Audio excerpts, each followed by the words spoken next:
Blessings, brothers and sisters, those of you who are at home.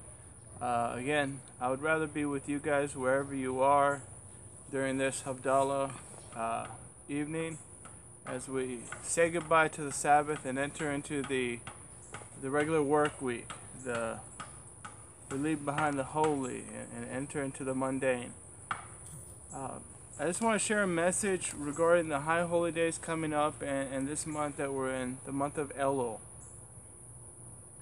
I prepared a bit of a worksheet that we'll be handing out to each and every one Thursday. So there's a little push for Thursday. Come out Thursday for that. What time? Thursday at 7:30 p.m. Elul is the time that precedes Rosh Hashanah and Yom Kippur, the Jewish head of the year and the Jewish Day of Atonement, respectively. It is a time for introspection and reflection, a time for the goal of improving oneself and your relationship with your Creator. The Torah's first chapter describes creation. God alone makes the universe and all therein. Just before the creation of humankind, God says, "Let us make man." Who is us? It is you and God together. God gives you the potential to grow, the potential to do the very best you possibly can to illuminate as much light as you possibly can in every facet of darkness. But a part of that us is the Messiah in you, the Ruach HaKodesh that dwells with you. So take this time, this season, to go over things that you could improve about yourself, your relationships with others. Because your relationship with others is often a reflection of your relationship with the Creator. In this past week's Torah portion, the Noahide laws were given a couple parshas back.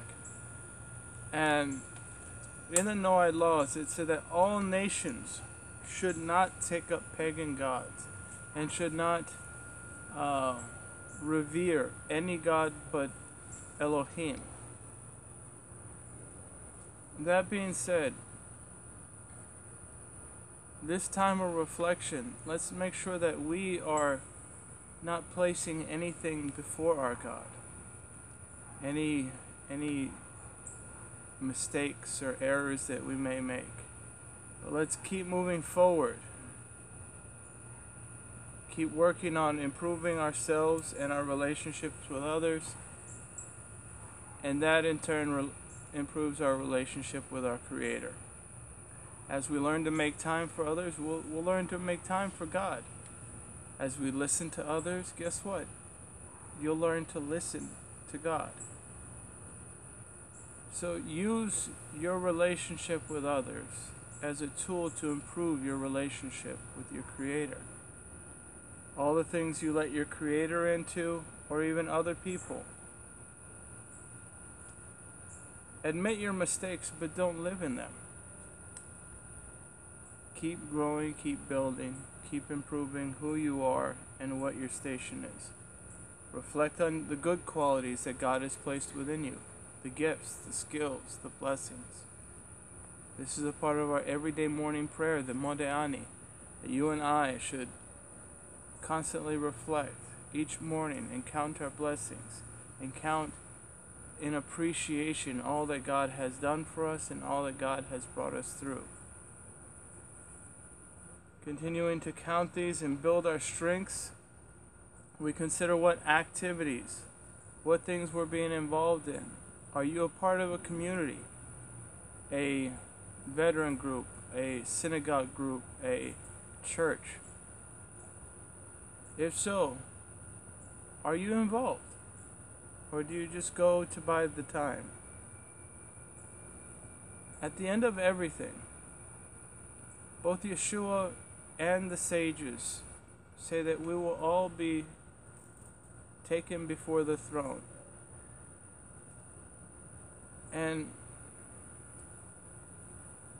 that should be something of sincere reflection for you and I.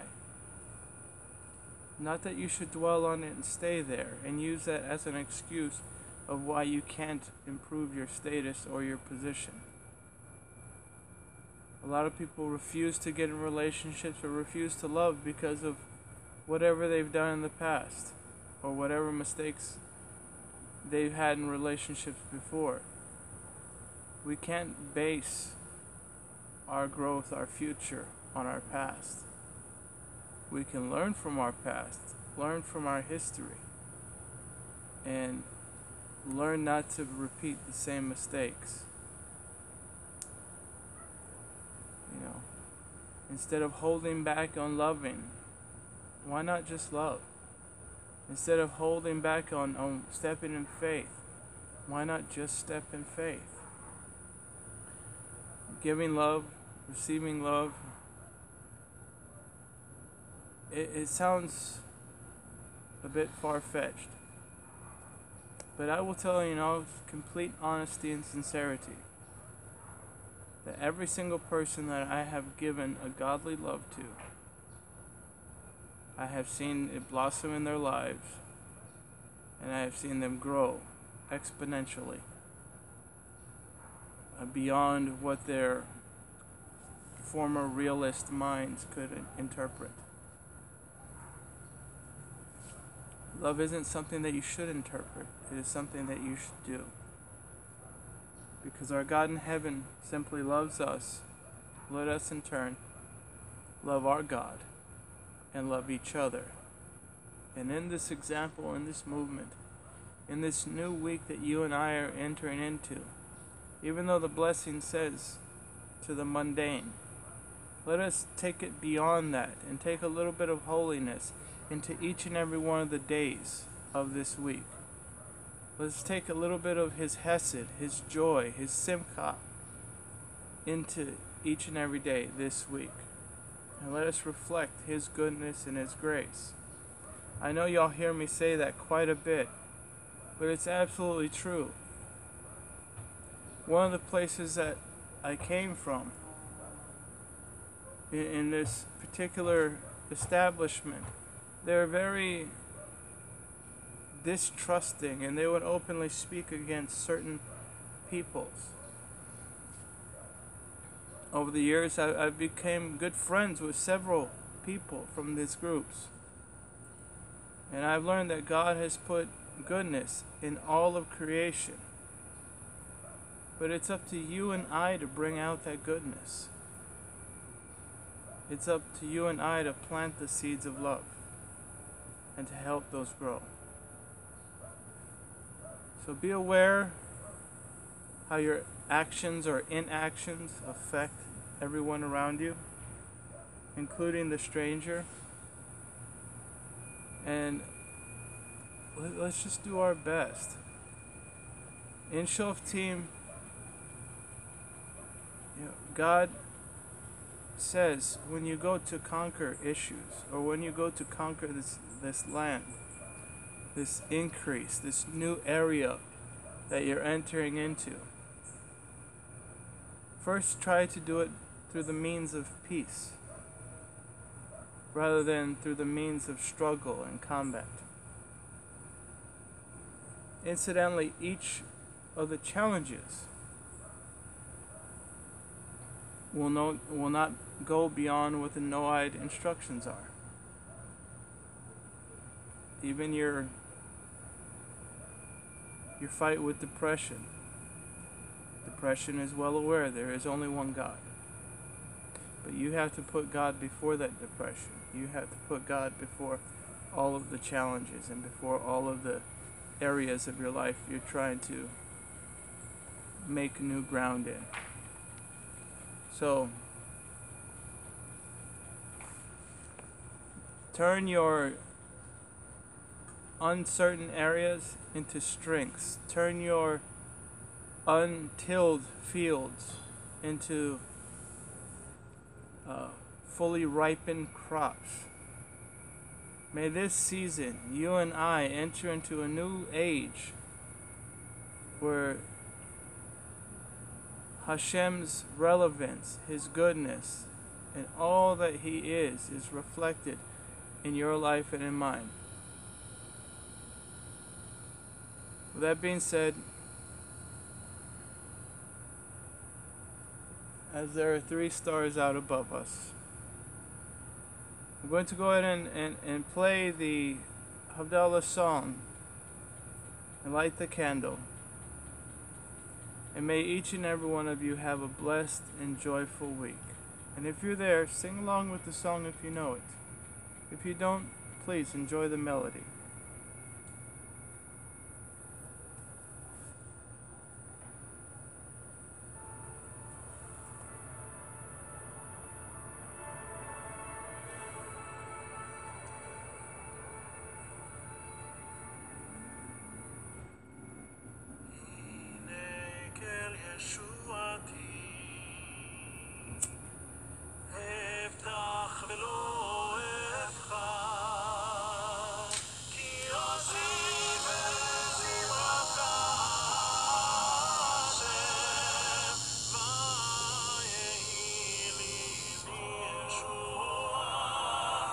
Shanti Mai Besason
Have a blessed and joyful week.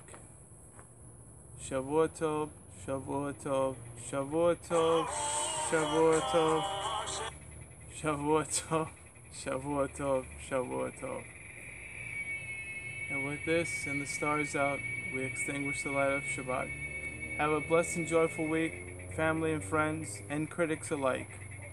And may Hashem walk with you as you walk in His ways.